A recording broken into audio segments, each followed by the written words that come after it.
नमस्कार।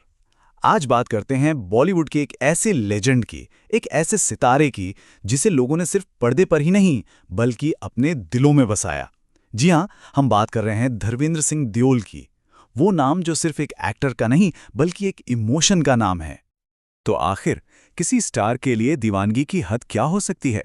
अगर धर्मेंद्र के स्टारडम को समझना है ना, तो सबसे पहले उस प्यार को, उस जुनून को समझना होगा जो लोगों के दिलों में उनके लिए था। और इस दीवानगी की एक मिसाल, एक ऐसी कहानी है जो आपको हैरान कर देगी। ये कहानी है लल्लन चाचा की। एक ऐसा इंसान जिसकी पूरी दुनिया बस एक नाम के इर्द गिर्द घूमती थी, धर्मेंद्र। अपने हीरो की शान में कोई कुछ कह दे तो वो किसी से भी भिड़ जाते थे। और उनका कमरा, अरे वो कमरा नहीं था, वो तो धर्मेंद्र की तस्वीरों से सजा एक मंदिर था। लल्लन चाचा की बस एक ही आखिरी ख्वाहिश थी। अपनी पूरी जिंदगी उन्होंने जिस इंसान को भगवान की तरह पूजा, बस एक बार उनसे मिलना था। ये कहानी सिर्फ एक फैन की नहीं है, ये हमें बताती है कि धर्मेंद्र का अपने चाहने वालों के साथ रिश्ता कितना गहरा था। ये सिर्फ स्टारडम नहीं था, ये एक ऐसा कनेक्शन था जो शायद उनकी सबसे बड़ी विरासत है। तो सवाल ये है कि आखिर कौन थे वो इंसान जिनके लिए लोगों के दिलों में इतनी मोहब्बत थी?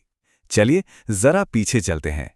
एक क्लर्क की नौकरी से लेकर रुपहले पर्दे तक का उनका सफर वाकई कमाल का था। धर्मेंद्र का जन्म हुआ पंजाब के साहनेवाल में। पिता स्कूल टीचर थे, तो उनके लिए भी एक सीधी सादी जिंदगी तय थी। 19 साल की उम्र में रेलवे क्लार्क बन गए, शादी भी हो गई, सब सेट था। लेकिन फिर दिल पर सिनेमा का जादू चला, और जब उन्होंने दिलीप कुमार को पर्दे पर देखा तो बस तय कर लिया कि बनना है तो एक्टर ही बनना है। और इसी सपने को लेकर वो मुंबई आ गए।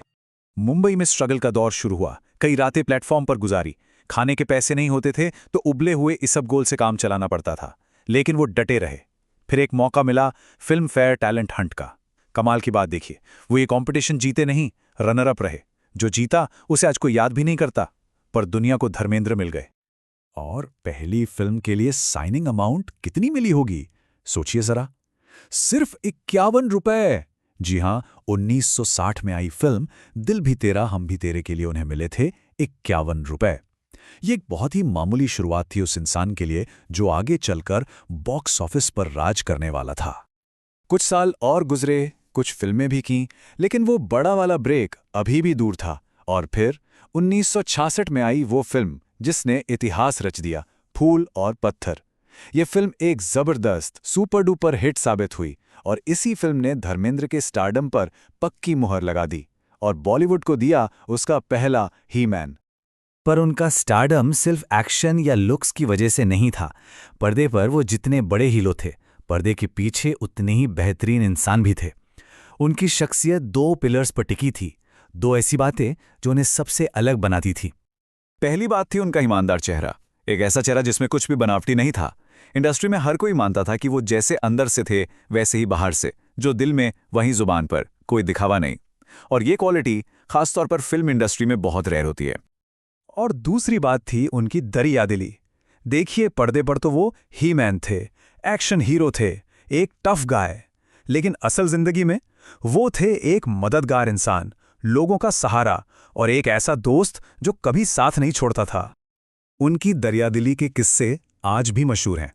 जैसे पंजाब और हरियाणा से कोई भी स्ट्रगलर मुंबई आता तो उसके लिए धर्मेंद्र का दरवाज़ा हमेशा खुला रहता था। उन्होंने राज बब्बर जैसे अनगिनत एक्टर्स को खुद आगे बढ़कर मदद की।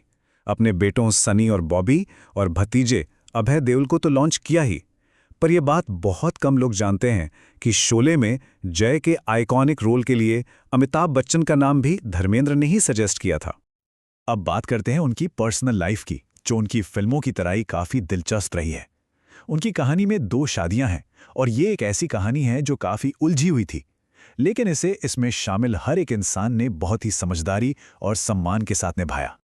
तो सिचुएशन कुछ ऐसी थी, धर्मेंद्र की शादी प्रकाश कौर से हो चुकी थी और उनके 4 बच्चे थे। फिर काम करते करते उन्हें अपनी को-स्टार हेमा मालिनी से प्यार हो गया। अब ये एक बहुत मुश्किल सिचुएशन थी।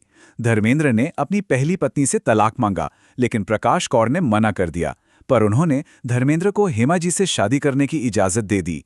1980 में धर्मेंद्र और हेमा मालिनी की शादी हुई, और हेमा जी ने एक वादा किया कि वो कभी उनके पहले परिवार के घर में कदम नहीं रखेंगी, एक ऐसा वादा जो उन्होंने आज तक निभाया है।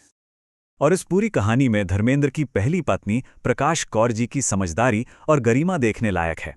उन्होंने एक बार कहा था, हेमा ऐसी है कि किसी भी आदमी का दिल उन पर आ जाएगा। मुझे धर्मेंद्र से कोई शिकायत नहीं है। सोचिए जरा, उन्होंने इस मुश्किल हालात को कितनी इज्जत के साथ संभाला। इतना शानदार करियर, इतनी शोहरत, लोगों का बेशुमार प्यार, सब कुछ होने के बावजूद एक चीज थी जो धर्मेंद्र को कभी नहीं मिली। और ये बात इंडियन सिनेमा की सबसे बड़ी और अजीब बातों में से एक है कि वो एक ऐसे बादशाह थे जिन्हें कभी कोई अवार्ड नहीं मिला।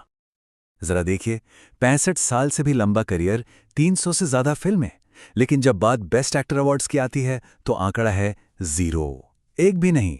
ये बात यकीन करने में थोड़ी मुश्किल लगती है, पर यही सच है। और इस बात का दर्द उन्हें कितना होता था, ये उनके ही शब्दों में सुनिए। उन्होंने कहा था, हर बार जब मैं नॉमिनेट होता था तो एक नया सूट सिलवाता था, मैचिंग टाई खरीदता था, लेकिन जब अवार्ड नहीं मिला तो मैंने ये सब करना ही बंद कर दिया। सोचिए, हर बार उम्मीद करना और फिर निराश होना कितना मुश्किल रहा होगा। लेकिन फिर धीरे धीरे उन्हें एहसास हुआ कि उनका असली अवार्ड कोई ट्रॉफी है ही नहीं। उनका सबसे बड़ा पुरस्कार तो वो प्यार था, वो अटूट प्यार जो लल्लन चाचा जैसे करोड़ों लोगों के दिलों में उनके लिए था। और उस प्यार के सामने कोई भी ट्रॉफी छोटी थी। और आखिर में यही बात सबसे ज्यादा मायने रखती है ना?